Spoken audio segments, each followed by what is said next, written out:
هلا، وأكلتنا اليوم غير. أول شي نقشر البوتيتة ونغسلها كل زين ونسلقها.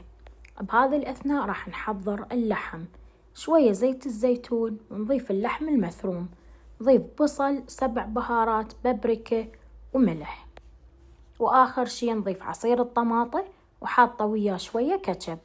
بعدها راح نهرس البوتيتا، تقدرون تهرسونها بالإيد أو بمحضرة الطعام، أنا أفضل بمحضرة الطعام تطلع أطيب. نضيف وياها شوية زبد وحليب ورشة ملح. أما بالنسبة للصوص فهو اللبن، الطحينة، عصير الليمون ورشة ملح، وبس هيك صارت جاهزة. جربوها ما راح تندمون.